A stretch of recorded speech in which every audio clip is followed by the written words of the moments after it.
A'udzubillahi minasyaitonirrajim. Bismillahirrahmanirrahim. Assalamualaikum warahmatullahi wabarakatuh. Saat ini di negeri kita, bahkan di berbagai negeri yang lain, sedang disibukkan dengan usaha untuk bisa mengatasi wabah yang menular, yaitu virus corona. Semoga kita dilindungi oleh Allah Subhanahu wa Ta'ala. Bagi kita sebagai kaum muslimin, senantiasa harus ingat bahwa ini semua terjadi atas izin Allah Subhanahu wa Ta'ala dan sudah tercatat di dalam Lauhul Mahfuz, dan pasti ada hikmah yang tersembunyi di balik ini semua. Kita hanya diperintahkan untuk senantiasa husnuzon, berbaik sangka kepada Allah Subhanahu wa Ta'ala, kemudian senantiasa berusaha ya untuk bisa mencegah semaksimal mungkin persebaran dari virus ini. Selanjutnya adalah banyak berdoa kepada Allah Subhanahu wa Ta'ala, dibarengi dengan mengikuti instruksi dari pemerintah dan para ulama yang ada di tempat tersebut.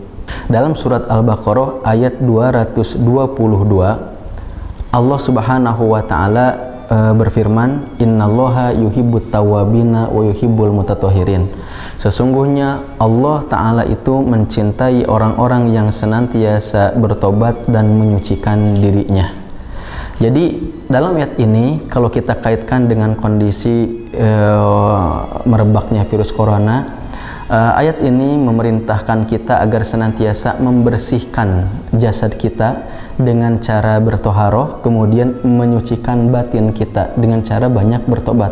Oleh karenanya di antara hikmah merebaknya virus ini adalah hendaklah kita senantiasa mengintrospeksi sejauh mana kita menjaga kebersihan diri, dan kita harus meningkatkan kualitas toharoh kita, membersihkan diri kita dengan banyak berwudu, bukan hanya ketika mau melaksanakan sholat atau melaksanakan hal yang sifatnya wajib, tapi berwudu juga dilakukan di setiap waktu dan di setiap kapanpun.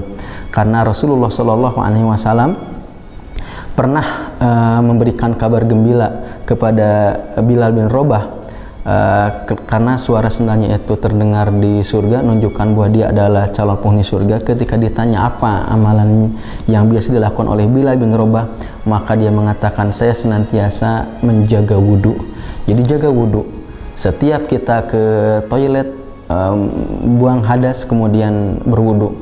Setiap kita mengeluarkan najis, kita berwudu. Dalam kondisi apapun jaga wudu, dan kemudian jaga kebersihan.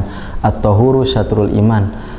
Kebersihan itu merupakan sebagian dari keimanan. Oleh karena jaga kebersihan, insya Allah ya, ini merupakan salah satu usaha kita.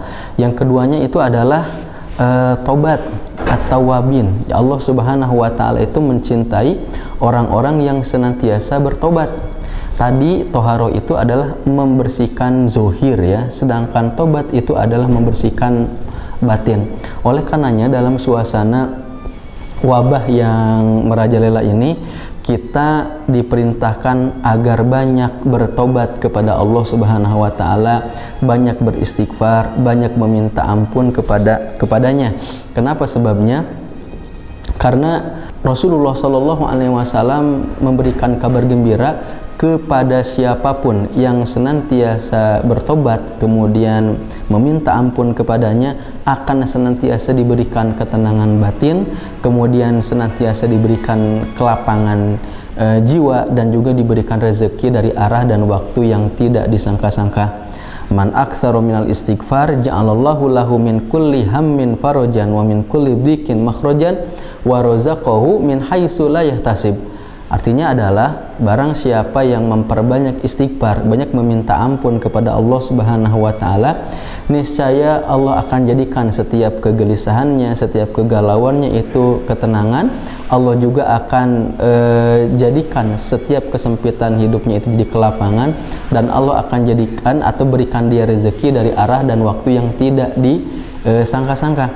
Dalam menyikapi keputusan dari para ulama, kemudian juga pemerintah, hendaklah kita sebagai umat dan juga sebagai warga negara berusaha untuk mematuhi keputusan tersebut dengan cara membatasi untuk keluar rumah, kemudian juga kegiatan-kegiatan kumpul-kumpul termasuk aktivitas di tempat ibadah, diantaranya adalah di masjid.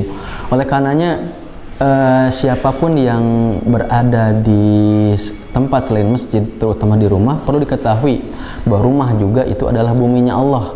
Di rumah ini kita bisa juga memaksimalkan untuk melaksanakan ibadah kepada Allah Subhanahu wa Ta'ala.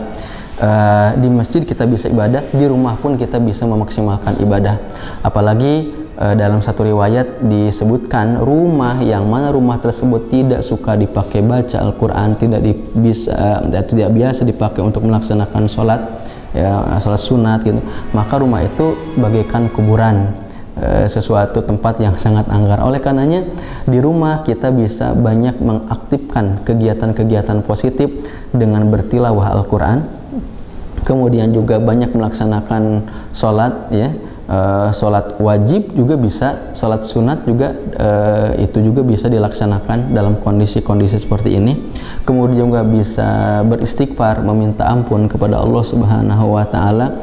Kemudian yang selanjutnya itu adalah ini kesempatan kita untuk berkumpul dengan keluarga, yang mana mungkin di hari-hari biasa susah sekali orang itu untuk bisa berkumpul karena mungkin suami sibuk ataupun ibunya sibuk. Tapi sekarang ini ayah, ibu, kemudian anak-anak bisa kumpul di satu tempat, yaitu di rumah. Maka maksimalkan untuk kegiatan-kegiatan yang positif.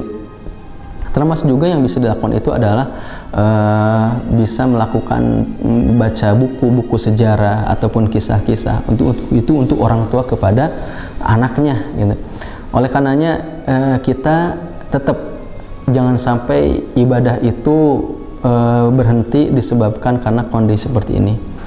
Dalam suasana yang sunyi di sini, ya, dalam suasana yang penuh ketenangan, dalam suasana kita mungkin membatasi keramaian, membatasi aktivitas, maka hendaklah setiap individu itu mulai beristighfar, meminta ampun kepada Allah Subhanahu wa Ta'ala.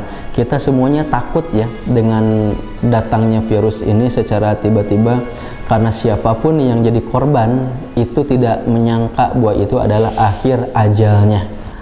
Semoga badai ini cepat berlalu. Barakallahu li wa lakum. Assalamualaikum warahmatullahi wabarakatuh.